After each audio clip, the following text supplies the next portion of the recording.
ನಮಸ್ಕಾರ ವೀಕ್ಷಕರೇ, ಇದು ಗಡಲ್ ಕರ್ನಾಟಕಕ್ಕೆ ಸ್ವಾಗತ. ನಾನು ವಿಜಯ್ ಜನೋಲಿ. ನನ್ನ ಜೊತೆ ಇವತ್ತು ಬಿಜೆಪಿಯ ಹಿರಿಯ ಶಾಸಕರಾದಂಥ doctor C N Ashwath Narayana ಇರುವಂಥದ್ದು. ವಿಧಾನಸಭೆಯಲ್ಲಿ ಇಂದು ಮಹತ್ವದ ದ್ವೇಷ ಭಾಷಣ ಸಮಾವೇಶಂತೆ ಒಂದು ಕಾಯ್ದೆಯನ್ನು ಅಂದರೆ ವಿಧೇಯಕನ ಮಣ್ಣೆ ಆಗಿರೋದು. ಈ ಬಗ್ಗೆ ಮಾತಾಡೋಕ್ಕೆ ಅಶ್ವಥ್ ನನ್ನ ಜೊತೆ ಇದ್ದಾರೆ. ಅವರು ವಿಧೇಯಕ ಇವತ್ತು ಮಣ್ಣೆ ಆಗಿರೋದು ವಿಧೇಯಕದಲ್ಲಿ ಸಾಕಷ್ಟು ಅಂಶಗಳು ಅನಿಸೋದು. ಇದ್ರ ಬಗ್ಗೆ ನಿಮ್ಮ ರಿಯಾಕ್ಷನ್? ಭಾಳ ಮುಖ್ಯವಾಗಿ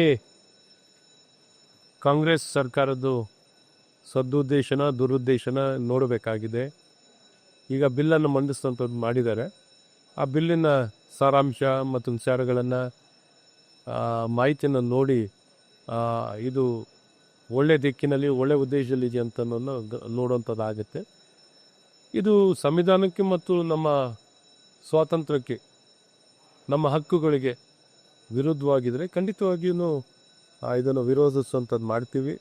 ಮತ್ತು ಇದಕ್ಕೆ ನಾವು ರಾಜ್ಯಪಾಲರಲ್ಲೂ ಗಮನಕ್ಕೆ ತಂದು ಈ ಕ್ರಮ ವಹಿಸಲಿಕ್ಕೆ ನಮ್ಮ ಜವಾಬ್ದಾರಿಯುತವಾಗಿ ನಾವು ಪ್ರತಿಪಕ್ಷವಾಗಿ ನಾವೇನು ಜವಾಬ್ದಾರಿಯುತವಾಗಿ ಪ್ರಯತ್ನ ಮಾಡಬೇಕು. ಈಗ ಖಂಡಿತ ದಿಕ್ಕಿನಲ್ಲಿ ಪ್ರಯತ್ನವನ್ನು ಮಾಡಿ ನಮ್ಮ ಸ್ವಾತಂತ್ರ್ಯವನ್ನು ಸಂವಿಧಾನ ಬಾಬಾ ಸಾಹೇಬ್ ಅಂಬೇಡ್ಕರ್ ಅವರು ಕೊಟ್ಟಿರುವಂಥ ಈ ಸಂವಿಧಾನದಲ್ಲಿ ನಮ್ಮ ಹಕ್ಕನ್ನು ಕಾಪಾಡಿಕೊಳ್ಳಲಿಕ್ಕೆ ನಾವು ಪ್ರತಿಪಕ್ಷವಾಗಿ ನಮ್ಮ ಪ್ರಯತ್ನಗಳನ್ನು ಮಾಡ್ತೀವಿ ಮತ್ತು ಸರ್ಕಾರಕ್ಕೂ ಗಮನಕ್ಕೆ ತರ್ತೀವಿ. ಏನು ಸರಿ ತಪ್ಪು ಒಪ್ಪುಗಳನ್ನು ತಂದು ಒಟ್ಟಾರೆ ಇದು ಜನರ ಅನುಕೂಲಕ್ಕೆ ಪೂರಕವಾಗಿರಬೇಕು.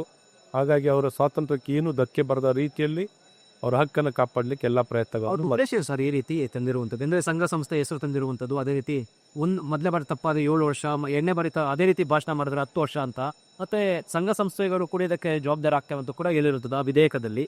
ಏನನ್ಸುತ್ತೆ, ಏನು ಉದ್ದೇಶ ಏನಿದೆ? ಏನು ಅಂದರೆ ಇವ್ರನ್ನ ಬಯಲಿಗೆಳಿಬಾರ್ದು. ಇವರು ವಿರುದ್ಧವಾಗಿ ಕಾಂಗ್ರೆಸ್ ಪಕ್ಷಕ್ಕೆ, ಕಾಂಗ್ರೆಸ್ ಸರ್ಕಾರಕ್ಕೆ ವಿರುದ್ಧವಾಗಿ ಏನು ಮಾತಾಡೋಕ್ಕೆ ತಡೆಗಟ್ಟಲಿಕ್ಕೆ ಇವರ ತಪ್ಪುಗಳನ್ನೆಲ್ಲ ಮುಚ್ಚಾಕ್ಬಿಡ್ಬೇಕು. ಯಾರು ಇವ್ರನ್ನ ಬಯಲಿಗೆಳಿಬಾರ್ದು. ಇಂಥ ಬೆದರಿಕೆಗಳನ್ನು ಕಾನೂನು ಬಳಕೆಯನ್ನು ಮಾಡ್ತೀನಿ ನಿಮ್ಮ ವಿರುದ್ಧವಾಗಿ, ಆ ಕಾನೂನು ಕೇಸ್ಗಳು ಹಾಕ್ತೀವಿ, ಮತ್ತು ನೀವು ನ್ಯಾಯಾಲಯಕ್ಕೆ ಹೋಗಿ 16 ವರ್ಷ ಓಡಾಡಿ ಈ ಒಂದು ಕಾನೂನು ಮೆಟ್ಲನ್ನು ಹತ್ತಿ ಇಳಿದು ಸಾಕಾಗಬೇಕು, ನಿಮ್ಮ ಚಪ್ಪಲಿ ಸೌದಾಗಬೇಕು, ನಿಮ್ಮ ಸಮಯನೂ ಇದಕ್ಕೆ ಕೊಟ್ಟು ನಿಮ್ಮ ಬದುಕಿ ಹಾಳಾಗಬೇಕು. ಆ ರೀತಿ ಬೆದರಿಕೆಯಲ್ಲಿ ಆ ರೀತಿ ತೊಂದರೆ ಕೊಡಬೇಕು ಅನ್ನೋಂಥದ್ದು. ಬೆದರಿಕೆಯನ್ನು ಮತ್ತು ತೊಂದರೆ ಕೊಡಬೇಕು, ಅಧಿಕಾರ ದುರ್ಬಳಕೆ ಮಾಡಬೇಕು, ಕಾನೂನು ದುರ್ಬಳಕೆಯನ್ನು ಮಾಡಬೇಕು ಅನ್ನೋಂಥ ಉದ್ದೇಶದಲ್ಲೂ ಕೂಡಿರುವಂಥದ್ದು ಇರ್ತದೆ. ಈಗ ನಿಮ್ಮದು ಸಂಖ್ಯಾಬಲ ಕಡಿಮೆ ಇರುವಂಥ ಹಿನ್ನೆಲೆಯಲ್ಲಿ ನೀವು ಅಪೋಸ್ ಮಾಡ್ತೀರಾ ವಿಧಾನಸಭೆಯ ಅಧಿವೇಶನದಲ್ಲಿ. ಅಂದ್ರೇನು ಆ ಬಿಲ್ಲು ಚರ್ಚೆ ಬಂದ ಸಂದರ್ಭದಲ್ಲಿ ಅವ್ರದ್ದು ಸಂಖ್ಯಾಬಲ ಇರುವಂಥ ಹಿನ್ನೆಲೆಯಲ್ಲಿ ಅದು ಮಂಡನೆಯನ್ನು ಇದೇನು ಅಂಗೀಕಾರನೂ ಕೂಡ ಆಗುತ್ತೆ. ಮುಂದೆ ನೆಕ್ಸ್ಟ್ ಏನು ಬಿಜೆಪಿ ಹೋರಾಟ ಮಾಡ್ತೀವಿ ಈ ಬಿಲ್ ಬಗ್ಗೆ? ಖಂಡಿತ ಇದರಲ್ಲಿ ನೋಡಿ, ಕಾನೂನು ಸಂವಿಧಾನ ವಿರುದ್ಧವಾಗಿ ಏನೇ ಯಾವುದೇ ಕಾಯ್ದೆಗಳನ್ನು ಮಾಡಿದ್ರು, ವಿಧೇಯಕವನ್ನು ಮಾಡಿದ್ರು, ಅದು ಊರ್ಜಿತವಾಗಲ್ಲ.